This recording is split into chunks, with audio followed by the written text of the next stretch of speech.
ഒരു മനുഷ്യൻ ബർസഖിയായ ജീവിതത്തിൽ, പാരത്രിക ജീവിതത്തിൽ ആദ്യമായി അനുഭവിക്കുക സക്കറാത്തുൽ മൗത്താണ്. മരണത്തിൻ്റെ സമയത്തുള്ള വേദനയാണ് ആദ്യത്തെ അനുഭവം. കാണാത്ത ലോകത്ത് സംഭവിക്കാൻ പോകുന്നതിൽ ആദ്യത്തെ അനുഭവം സക്കറാത്തുൽ മൗത്താണ്, മരിക്കുമ്പോഴുള്ള വേദന. സത്യത്തിൽ മരിക്കുന്നതിന് മുമ്പായിട്ട് ബോധം നഷ്ടപ്പെടും. മരിക്കുന്നതിന് മുമ്പ് ബോധം പോവുമല്ലോ. ബോധം പോയാൽ വേദന അറിയൂല എന്നാണ് നമ്മൾ ഇതുവരെ മനസ്സിലാക്കിയിട്ടുള്ളത്. എന്നാൽ ബോധം പോയാലും മരണത്തിന് വേദനയുണ്ടെന്ന് നമ്മൾ വിശ്വസിക്കുന്നു. എന്തുകൊണ്ട്? മുഹമ്മദ് നബി അള്ളാഹിൻ്റെ റസൂല എന്ന് വിശ്വാസമുള്ളതുകൊണ്ട്. മുഹമ്മദ് നബി സല്ലല്ലാഹു അലൈഹി വസല്ലം അള്ളാഹുവിൻ്റെ റസൂലാണെന്ന് വിശ്വാസമുള്ളതുകൊണ്ടാണ് മരിക്കുമ്പോൾ വേദന ഉണ്ടെന്ന് നമ്മൾ വിശ്വസിക്കുന്നത്, ഖബറിൽ ജീവിതമുണ്ടെന്ന് വിശ്വസിക്കുന്നത്, നന്മതിന്മകൾ എഴുതി വെക്കുന്നുണ്ടെന്ന് വിശ്വസിക്കുന്നത്. അതാണ്ട് പോയാൽ അതിൻ്റെ ഒപ്പം ഈമാൻകാരി ആറും പോവും, പിന്നെ ഒന്നും നിൽക്കൂല. അതുകൊണ്ട് മക്കൾക്ക് ഈമാൻ കൊടുക്കണമെങ്കിൽ മുഹമ്മദ് നബിയെ പഠിപ്പിക്കണം സല്ലല്ലാഹു അലൈഹി വസല്ലം. വീട്ടിലെ ഡൈനിങ് ഹാളിലെ കബോർഡിൽ നിന്ന് ചട്ടിയും പാത്രം മാറ്റി വെച്ചിട്ട് മുത്തുനബിനെ കുറിച്ചുള്ള പുസ്തകങ്ങൾ കൊണ്ടുപോയി വെക്കണം.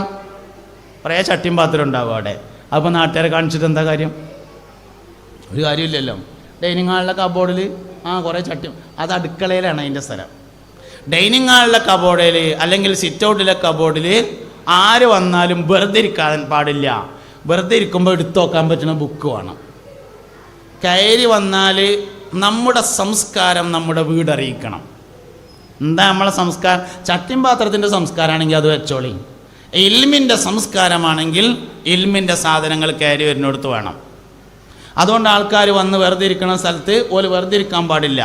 അപ്പോൾ ഓൾക്ക് എന്തെങ്കിലും എടുത്തുങ്ങാണ്ട് നോക്കാൻ ഒരു ബുക്ക് ആ ടീപ്പോയിമേ അതിൻ്റെ അടിയിൽ ആ സൈഡിൽ, അല്ലെങ്കിൽ ഓഫീസ് റൂമിൻ്റെ അലമാറയിൽ, അല്ലെങ്കിൽ പിന്നെ ലിവിങ് റൂമിൻ്റെ സൈഡിൽ, അത് മുത്തുനബിനെ കുറിച്ചായിരിക്കണം സല്ലല്ലാഹു അലൈഹി വസല്ലം. അവിടെയാണ് ഈമാൻ കിടക്കണേ. നമ്മൾ പഠിച്ചാൽ തീരാത്ത ഒരു വിഷയം മാത്രമാണ് ലോകത്തുള്ളത്, അത് മുഹമ്മദ് നബിയാണ് സല്ലല്ലാഹു അലൈഹി വസല്ലം. ഈ ഇരിക്കണ നമ്മളെല്ലാവരും ജനിച്ചു വന്ന സമയത്ത് അവിടെ നമ്മളെ അമ്മയുണ്ട്, ഉമ്മാൻ്റെ അമ്മയുണ്ട്, ബാപ്പാൻ്റെ അമ്മയുണ്ട്, പ്രസവം എടുക്കുന്ന ഒരു സ്ത്രീയുണ്ട്. ചുരുങ്ങിയത് 4 എന്തായാലും ഉണ്ടാവുമല്ലോ. ഈ 4 നമുക്ക് ഓർമ്മയില്ല. നമ്മൾ ഈ ഭൂമിയിലേക്ക് ജനിച്ചു വന്നപ്പോൾ ഉണ്ടായ 4 നമുക്ക് ഓർമ്മയില്ല. എന്നാൽ മുഹമ്മദ് നബി ഭൂമിയിലേക്ക് വരുമ്പോൾ അവിടെ ഉണ്ടായിരുന്ന ആളുകളെ മുഹമ്മദ് നബിക്ക് ഓർമ്മ ഉണ്ടായിരുന്നു സല്ലല്ലാഹു അലൈഹി വസല്ലം. അതാണ് മുഹമ്മദ് നബി സല്ലല്ലാഹു അലൈഹി വസല്ലം. അങ്ങനെ ഓരോ വയസ്സിന് പഠിച്ചാൽ കിട്ടും. 2ാം വയസ്സ് പൂർത്തിയായ ഉടനെ മുലകുടി നിർത്തി. പക്ഷേ നബി തങ്ങൾക്ക് 4 വയസ്സിൻ്റെ ആരോഗ്യമുണ്ടായിരുന്നു എന്ന് ചരിത്രം രേഖപ്പെടുത്തിയിട്ടുണ്ട്. 2 വയസ്സ് പൂർത്തിയായപ്പോൾ മുലകുടി നിർത്തിയിട്ടുണ്ട്. ആ സമയത്ത് മുത്തുനബി സല്ലല്ലാഹു അലൈഹി വസല്ലം തങ്ങൾക്ക് 4 വയസ്സിൻ്റെ ആരോഗ്യമുണ്ടായിരുന്നു. 6ാമത്തെ വയസ്സിൽ മുത്തുനബി സല്ലല്ലാഹു അലൈഹി വസല്ലം തങ്ങൾക്ക് ചെങ്കണ്ണ് രോഗം പിടിപെട്ടു. ആ ചെങ്കണ്ണിന് ചികിത്സിക്കാൻ വേണ്ടി അന്നത്തെ ഏറ്റവും പ്രധാനപ്പെട്ട ഒരു വൈദ്യനായ ഹാരിസ് ഇബ്നു കൽദ എന്ന് പറയുന്ന ആളുടെ അടുത്തേക്ക് അക്കാലത്തെ ആളുകൾ കൊണ്ടുപോയി. അപ്പോൾ നബിയുടെ വാപ്പയും മരിച്ചിട്ടുണ്ട്, മുത്തുനബിയുടെ ഉമ്മയും മരണപ്പെട്ടിട്ടുണ്ട്. അതിനാൽ ഏറ്റവും പ്രധാനപ്പെട്ട വൈദ്യനെ കാണിക്കാൻ തീരുമാനിച്ചിട്ട് ഹാരിസ് ഇബ്നു കൽദയുടെ അടുത്തേക്ക് കൊണ്ടുപോയി. ഹാരിസ് ഇബ്നു കൽദ കുട്ടിയെ മുഴുവനായും പരിശോധിച്ചതിന് ശേഷം സ്വന്തം വായയിൽ നിന്ന് ഉമിനീരെടുത്ത് കണ്ണ് തേച്ചെടുത്തു. അസുഖം മാറി. അതാണ് മുഹമ്മദ് നബി സല്ലല്ലാഹു അലൈഹി വസല്ലം. പഠിച്ചാൽ അവസാനിക്കൂല. 4ാം വയസ്സിൽ ഒരിക്കൽ നബി തങ്ങളെ കാണാനില്ലാതായി സല്ലല്ലാഹു അലൈഹി വസല്ലം. അബ്ദുൽ മുത്തലിബിൻ്റെ അടുക്കൽ താമസിക്കുകയാണ്. ഹലീമ ബീവിൻ്റെ അടുത്ത് നിന്ന് മടങ്ങി വന്നിട്ട് ഒരു ദിവസം കാണാനില്ല. എവിടെ അന്വേഷിച്ചിട്ടും കാണാനില്ല. അവസാനം അബ്ദുൽ മുത്തലിബ് കഅബയിൽ പോയി ദുആ ചെയ്തു. വറഖത്ത് ഇബ്നു നൗഫലും കൂടെ ഉണ്ടായിരുന്നു. കഅബയുടെ കില്ല പിടിച്ചുകൊണ്ട് കരഞ്ഞു ദുആ ചെയ്തു. ആ സമയത്ത് എങ്ങു നിന്നോ ഒരു ശബ്ദം കേട്ടു. തിഹാമ എന്ന് പറയുന്ന സ്ഥലത്ത് പൊതുവഴിയിലൂടെ നടക്കുമ്പോൾ ഒരു മരം കാണാം വലതുഭാഗത്ത്. ആ മരത്തിൻ്റെ താഴ്ഭാഗത്ത് മുഹമ്മദ് ഉണ്ട് എന്ന് അശരീരി കേട്ടു. അബ്ദുൽ മുത്തലിബും വറഖത്ത് ഇബ്നു നൗഫലും തിഹാമയിലേക്ക് പോയി. തിഹാമയിലെ പൊതു റോഡിൻ്റെ സൈഡിലെ വലതുഭാഗത്തുണ്ടായിരുന്ന മരച്ചോട്ടിലെ മരത്തിൻ്റെ ചില്ലകൾ ഒടിച്ച് നബി തങ്ങൾ കളിക്കുന്നത് കണ്ടു. അവർ നബി തങ്ങളെ കൂട്ടിക്കൊണ്ടുവന്നു. അക്കാലത്തുണ്ടായിരുന്ന മക്കക്കാര് ആടിനെ അറുത്തുകൊണ്ട് മാംസം ദാനം ചെയ്തു സന്തോഷത്താൽ. 4-ാം വയസ്സ്. ഇങ്ങനെ ഓരോ വയസ്സെടുത്താലും പഠിച്ചാൽ തീരാത്തത്ര സംഗതികളാണ്, നമ്മളെടുക്കും എത്തിയിട്ടില്ല. അതുകൊണ്ട് മുഹമ്മദ് നബിയാണ് ഈമാൻ്റെ അടിസ്ഥാനം സല്ലല്ലാഹു അലൈഹി വസല്ലം.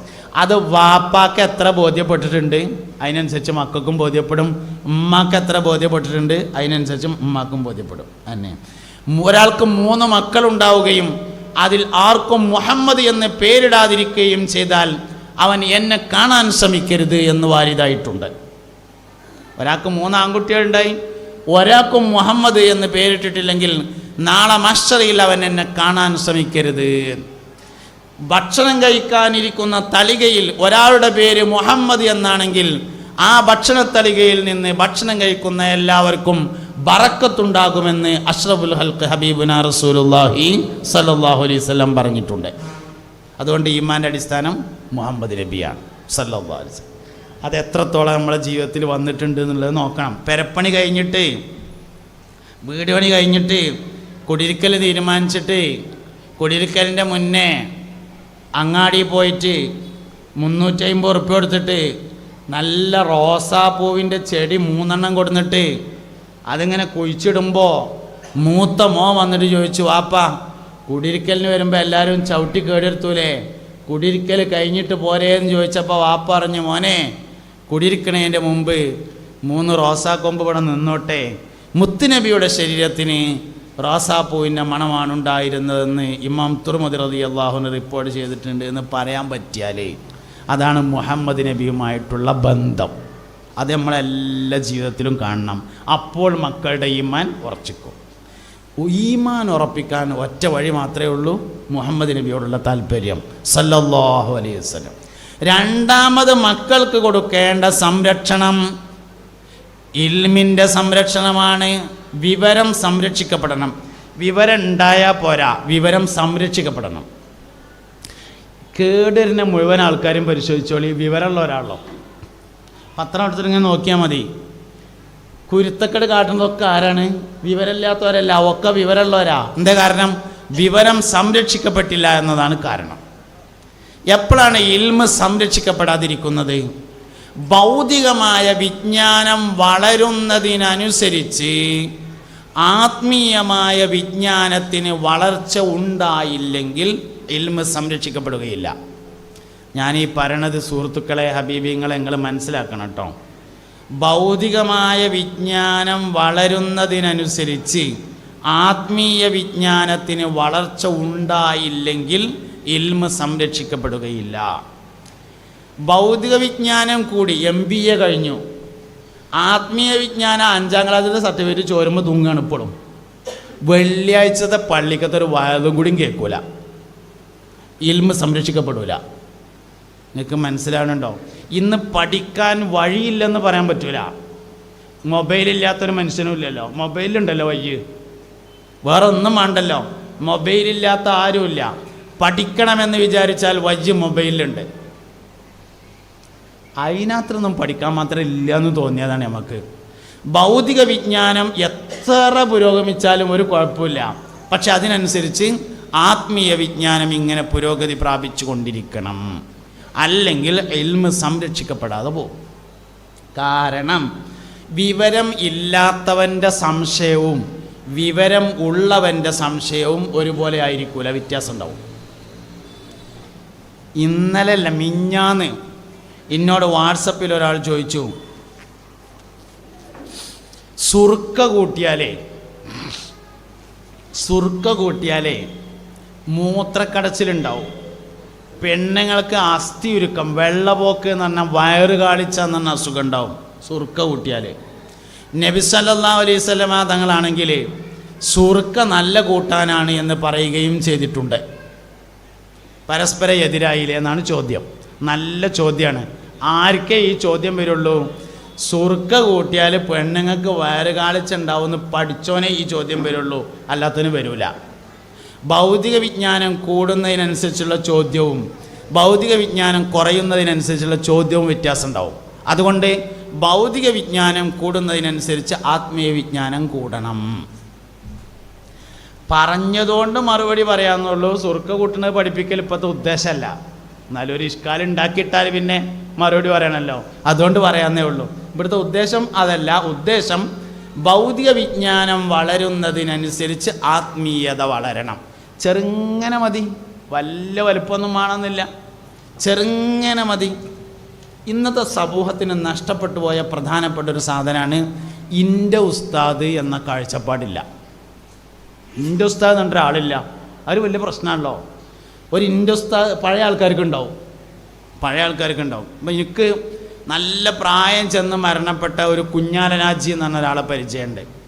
മൂപ്പർ മരിക്കണത് വരെ മൂപ്പര ഉസ്താദിനെ കുറിച്ച് പറയുന്നുണ്ടായിരുന്നു. കുന്നത്തള്ളിയിലെ മഹമൂലിയർ പറഞ്ഞ ആളാണ് മൂപ്പര ഉസ്താദ്. എന്ത് വിഷയം പറഞ്ഞാലും പറയും കുന്നത്തള്ളിയിലെ മഹമൂലിയർ ഇങ്ങനെയല്ല പറഞ്ഞത് പറയും. അതാണ് എൻ്റെ ഉസ്താദ് എന്ന ബോധം പുതിയ തലമുറക്കില്ല. എന്നാൽ എല്ലാവരും ഉസ്താദന്മാരല്ലേ? ആണ്. ഞാൻ നേരത്തെ പറഞ്ഞ മാതിരി 8ാം ക്ലാസ്സിൽ ആരെയെ പഠിപ്പിച്ചെന്ന് വെച്ചാൽ കണ്ണടച്ച ആൾ അറിയും എന്നെ. എൻ്റെ ഉസ്താദ് ഇല്ല, ഇൻ്റെ ഉസ്താദ് എന്ന് പറഞ്ഞൊരാളില്ലാതായി. അത് വലിയൊരു വിഷയം തന്നെയാണ്. അതുണ്ടാവണം. പഴയ തലമുറക്കുണ്ട്. ഏത് കന്നൂട്ടുകാരനാണെങ്കിലും ഒരു ഫത്വൽ മൊയ്ൻ 10 പേജ് ഓതാത്ത ആരും പഴയ തലമുറയിലില്ല.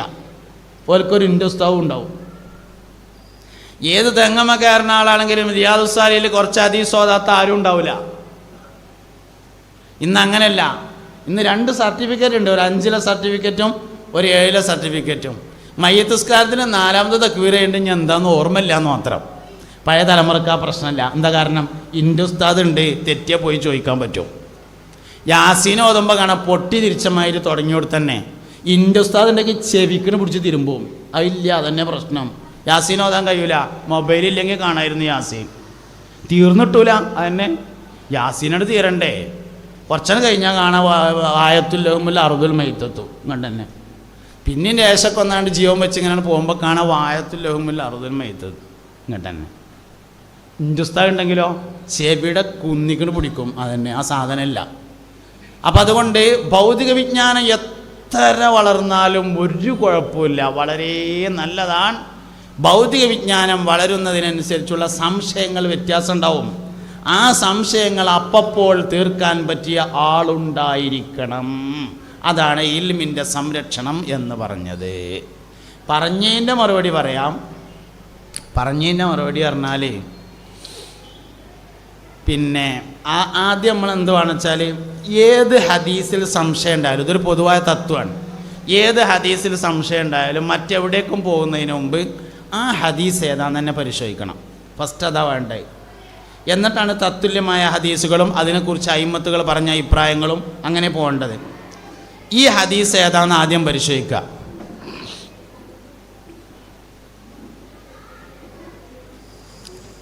കുട്ടികളാണ്, സാരല്ല.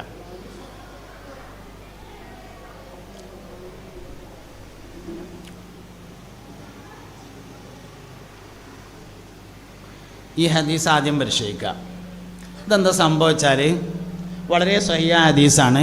ഒരിക്കൽ മുസ്തഫ നബി സല്ലല്ലാഹു അലൈഹി വസല്ലം തങ്ങൾ വീട്ടിൽ വന്നു. ഭക്ഷണം കഴിച്ചിട്ടുണ്ടായിരുന്നില്ല. ഭാര്യയോട് ചോദിച്ചു, ഇവിടെ കഴിക്കാൻ എന്തെങ്കിലും ഉണ്ടോ ചോദിച്ചു. അതിൽ ഭാര്യ പറഞ്ഞു, നബിയെ ഇവിടെ കഴിക്കാൻ പറ്റിയ ഒന്നുമില്ല പറഞ്ഞു. ഒന്നുമില്ലേന്ന് ചോദിച്ചു. അതിൽ പറഞ്ഞു, ഉണങ്ങിയ റൊട്ടി ഉണ്ട് പറഞ്ഞു. ഇന്നലത്തെ ഉണക്കി സൂക്ഷിക്കും, നമ്മൾ ഫ്രിഡ്ജിൽ വെക്കണതിന് പകരം ഉണക്കി സൂക്ഷിക്കും. ഉണങ്ങിയ റൊട്ടി ഉണ്ട് പറഞ്ഞു. ഉണങ്ങിയ റൊട്ടി നല്ല പിന്നെ തിന്നാൻ പറ്റിയ സാധനമല്ല, കൊണ്ടുവരാറുണ്ട്. ഇതിക്ക് കൂട്ടാൻ തരുണ്ടോ എന്ന് ചോദിച്ചു. അതിൽ പറഞ്ഞു, നബിയെ കൂട്ടാൻ ഒന്നുമില്ല. ഒന്നുമില്ലേന്ന് ചോദിച്ചപ്പോൾ പറഞ്ഞു, സുർക്കുണ്ട് പറഞ്ഞു. അതിൽ പറഞ്ഞു, നിഅമൽ ഉദുമു അൽ ഖല്ലു, സുർക്ക നല്ല കൂട്ടാനാണല്ലോ, കൊണ്ടുവരിക പറഞ്ഞു. എന്താ അതിൻ്റെ അർത്ഥം? വേറൊന്നുമില്ലെങ്കിൽ ഇത്രയേ ഉള്ളൂ സംഗതി. അത്രയേ ഉള്ളൂ. അതിൻ്റെ അർത്ഥം എത്രയാണ്? വേറെ ഒന്നുമില്ലെങ്കിൽ സുർക്ക. അപ്പോൾ പെരയിൽ എപ്പോഴും സുർക്ക കുറച്ചുണ്ടായാൽ നല്ലതാണ്. വേറെ കൂട്ടാനൊന്നുമില്ലെങ്കിൽ അച്ചാറ് തൊട്ടുകൂട്ടാൻ പറ്റും എന്നല്ലേ അതിന് കിട്ടണുള്ളൂ. ഇതാർക്കേ മനസ്സിലാവുള്ളൂ? സുർക്കൊണ്ട് പ്രശ്നമുണ്ട് എന്ന് മനസ്സിലായ ആൾക്ക്. ഭൗതിക വിജ്ഞാനം വളരുമ്പോൾ സംശയങ്ങൾ കൂടും. അതുകൊണ്ട് ആത്മീയ വിജ്ഞാനത്തിൻ്റെ ടച്ച് വിടാൻ പാടില്ല. നമ്മളിപ്പോൾ ഈ ക്ലാസ് എടുക്കുന്നത് മദ്രസയിലാണല്ലോ. ഇവിടുത്തെ 1ാം ക്ലാസ്സിൽ എൻ്റെ ഒരു ധാരണ അനുസരിച്ചൊരു 40 കുട്ടികൾ എന്തായാലും ഉണ്ടായിരിക്കും. ഇവിടെ 10ാം ക്ലാസ് ഉണ്ടെങ്കിൽ മിക്കവാറും +2 ഉണ്ടെങ്കിൽ എന്തായാലും 4 കുട്ടികളാണ് +2 ഉണ്ടാവുക. എൻ്റെ ഒരു ധാരണ പറയട്ടെ, ഞാൻ ചോദിച്ചിട്ടില്ല, അങ്ങനെയാണ് സ്വതവേ ഉണ്ടാകുക. കേരളത്തിൽ ശിശുമരണം വളരെ കുറവാണ്. ഇന്ത്യയിൽ തന്നെ ഇല്ല, പഴയ കാലത്തുണ്ടായിരുന്നു ഇത്രയും, ഇപ്പം ഇല്ല. കേരളത്തിൽ കുട്ടികളെ മരണം വളരെയധികം കുറവാണ്. മരിച്ചു പോയതല്ല, പിന്നെന്തെന്നെയാണ്, വേണ്ടാന്ന് വെച്ചാൽ തന്നെയാണ്, വേണ്ടാന്ന് വെച്ചാൽ തന്നെയാണ്. 5ാം ക്ലാസ്സിലെ സർട്ടിഫിക്കറ്റ് കിട്ടിയപ്പോൾ കുറേ ആൾക്കാർ വേണ്ടാന്ന് വെച്ചു. 7ലെ സർട്ടിഫിക്കറ്റ് കിട്ടിയപ്പോൾ ഇനി ഏതായാലും വേണ്ട വെച്ചു. 10ലെ സർട്ടിഫിക്കറ്റ് കിട്ടിയപ്പോൾ അപ്പോൾ വലിയ കുട്ടിയായി, ഇനി എന്തായാലും വേണ്ടാന്ന് തീരുമാനിച്ചു. വലിയ കുട്ടിയാവുമ്പോഴാണ് സംശയം കൂടുക. അപ്പത്തിന് നമ്മൾ വേണ്ടാന്ന് വെച്ചിട്ടുണ്ട്. നമ്മളെ ഈ മലബാർ ഏരിയയിലൊക്കെ മുമ്പ് ഈ പെൺകുട്ടികളെ കെട്ടിക്കുമ്പോൾ ഉസ്താദ്മാർക്ക് തുണിയും കുപ്പായും കിട്ടുമായിരുന്നു. ഇപ്പം കിട്ടലില്ല, മുമ്പ് കിട്ടിയിരുന്നു. ആ തുണിയും കുപ്പായം ആർക്കേ കിട്ടുള്ളൂ അറിയോ? ഒരു 8ാം ക്ലാസ്സിന് മേലെ പഠിപ്പിച്ച ഉസ്താദ്മാർക്കേ കിട്ടുള്ളൂ. എന്താ കാരണം? അതിനെയാണ് ഉസ്താദായി പരിഗണിക്കുന്നുള്ളൂ എന്നതാണ് കാരണം. ഇപ്പോൾ ഞാൻ ഈ ഇരിക്കുന്ന ആൾക്കാരോട് നിങ്ങളെ ഉസ്താദിൻ്റെ പേരെന്താണെന്ന് ചോദിച്ചാൽ 12 വയസ്സ് കഴിഞ്ഞതിന് ശേഷം പഠിപ്പിച്ച ഉസ്താദിൻ്റെ പേര് പറയാനേ കഴിയുള്ളൂ. എന്താ കാരണം? അപ്പോഴാണ് ഞാൻ ഈ പഠിക്കണത് എനിക്കാണെന്ന് തോന്നുക. അപ്പോൾ അതിന് 2 സർട്ടിഫിക്കറ്റ് കിട്ടും. ഒന്ന് 5ലെ സർട്ടിഫിക്കറ്റും ഒന്ന് 7ലെ സർട്ടിഫിക്കറ്റും. അത് റബീഉൽ അവ്വൽ 12-ന് ഉസ്താദ്മാർ ഫ്രെയിം ചെയ്തിട്ടുണ്ട് തരും. കൊണ്ടുപോയാണ് തൂക്കിങ്ങാണ്ട് അങ്ങനെ ഇരിക്കുകയാണ് നമ്മൾ. ഇതാണ് സംഭവം.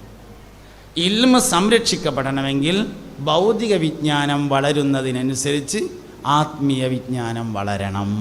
അതിനെന്തെങ്കിലും വഴി ഉണ്ടാക്കിയേ പറ്റുള്ളൂ. വായന അല്ലെങ്കിൽ സെർച്ച് ചെയ്യാം.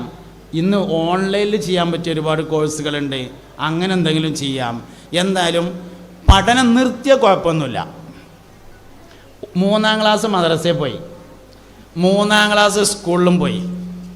അങ്ങനെ ഓന് മടാള വെച്ചിങ്ങനെ പൊന്ത വെട്ടി ഇങ്ങനെ വരികയാണ്. പൊന്ത വെട്ടാൻ പോയിട്ട് തൊടുക്ക് പൊന്ത വെട്ടാൻ പോയിട്ട് മടാളും കയ്യെ പിടിച്ചിട്ട് പൊന്ത വെട്ടി ഇങ്ങനെ വരികയാണ്. അപ്പോൾ ഓനോട് ചെന്നിട്ട് ഇങ്ങനെ ചോദിച്ചു, എടോ നീ എവിടെ നിന്നാണ് വരുന്നത്? ഞാൻ പൊന്ത വെട്ടി വരികയാണ്. അള്ളാഹു ഉണ്ട് എന്നതിൻ്റെ തെളിവെന്താന്ന് ചോദിച്ചു. 3ാം ക്ലാസ് മദ്രസയും 3ാം ക്ലാസ് സ്കൂളും.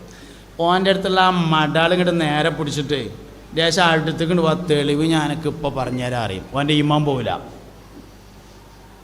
വിവരമില്ലാത്തവൻ്റെ ഈമാനല്ല പോയത്, ഈമാൻ പോണത് വിവരമുള്ളവൻ്റെയാണ്. എന്തേ കാരണം? ഇൽമിൻ്റെ സംരക്ഷണം നടക്കാതെ പോയി. ഇൽമിൻ്റെ സംരക്ഷണം എന്നാൽ ഭൗതിക വിജ്ഞാനം വളരുന്നതിനനുസരിച്ച് ആത്മീയ വിജ്ഞാനത്തിൻ്റെ വളർച്ച ഇല്ലാതെ പോയതാണ്. അപ്പോൾ 1 ഈമാൻ്റെ സംരക്ഷണം, 2 ഇൽമിൻ്റെ സംരക്ഷണം, 3ാമത്തേത് ശരീരത്തിൻ്റെ സംരക്ഷണം. മാതാപിതാക്കൾ പഠിപ്പിക്കേണ്ടതാണ്. ശരീരം സംരക്ഷിക്കുക എന്ന് പറഞ്ഞാൽ ആരോഗ്യക്കാരിൽ പെട്ട തന്നെയാണ്. പക്ഷേ ഏറ്റവും പ്രധാനപ്പെട്ടത് വൃത്തിയാണ്. ഏറ്റവും പ്രധാനപ്പെട്ടത് വൃത്തിയാണ്. വൃത്തി മാതാപിതാക്കൾ പഠിപ്പിക്കണം. എന്നാൽ വസ്വാസോട്ടാകാനും പറ്റൂല. വൃത്തി എന്നും പറഞ്ഞുകൊണ്ട് ടാങ്കിത്തെ വെള്ളം മൊത്തം കഴിഞ്ഞ് കുളിച്ചപ്പോൾ അത് പറ്റൂല, അത് വസ്വാസം, അത് വൃത്തിയല്ല. അതേസമയത്ത് വൃത്തി മക്കളെ മാതാപിതാക്കൾ പഠിപ്പിക്കണം. എങ്ങനെ വൃത്തി പഠിപ്പിക്കുക? വൃത്തി പഠിപ്പിക്കാനുള്ള ഏറ്റവും ഷോർട്ടായ മെത്തേഡ് ചെരിപ്പ് വൃത്തിയാക്കാൻ പഠിപ്പിക്കലാണ്.